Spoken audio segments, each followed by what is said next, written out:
ihan mikään mahdoton ole. Se on pienempi kuin se oli edellisessä vaihdossa, kun Klæbo tuli silloin ykkösenä 3. vaihtoon. Nyt viimeinen ja 5. vaihto. Katsotaan mitä kello kertoo.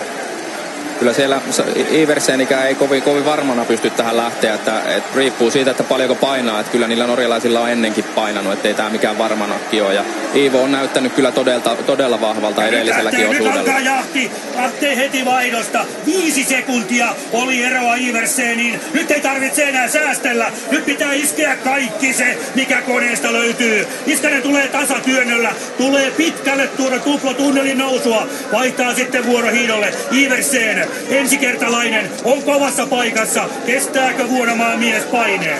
Suomi ja Niskanen, Pellegrino, Italia, Ustjukov, Venäjä. Ja tuo ero, se supistuu silmämääräisesti katsoen työntö työnnöltä, potku potkulta. Sitä on vielä 15, ehkä 20 metriä, mutta tuo 5 sekuntia, se on tässä kohtaa kaventunut ainakin sekunnilla 1,5.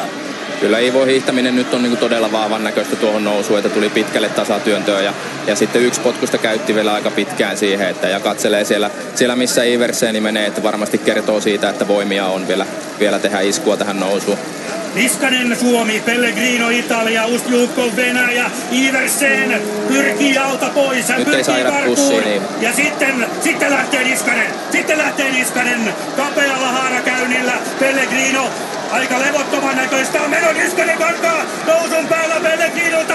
Ustjukov on vaikeuksissa. Ja kuinka lähelle Norjaa päästään? Kyllä Norja on vielä. Se on vielä 3 sekuntia karussa ja Niskanen näyttää minkälaisesta puusta hän on veistetty. Suomeen tulee mitali ilman haavereita, mutta tuleeko jopa maailman mestaruus? Niskanen jahti on käynnissä, hän ei ole vielä luovuttanut. Ja muistetaan, että tämä Iivon tasatyöntö on tänä vuonna ollut todella vahvaa ja nimenomaan näin myös nopea. Näin lähellä. Hän saa laskussa kyllä Iversenin kiinni.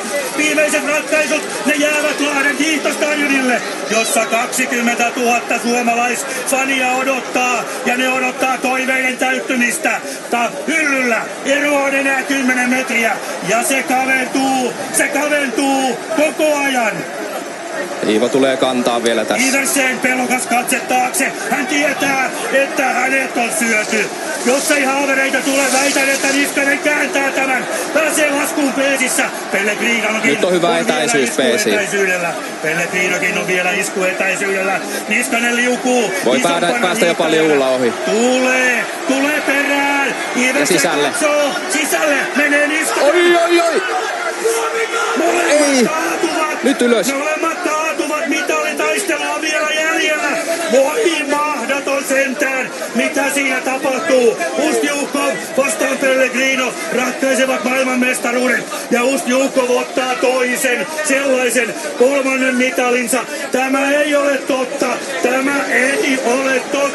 Niin vain käy, että Venäjä voittaa. Italia on toinen ja Suomi ja Iivo Niskanen, joka oli jo nautiskelemassa varmasti mielensopukoissaan maailmanmestaruudesta. Suomi jää 3. ja Norja ja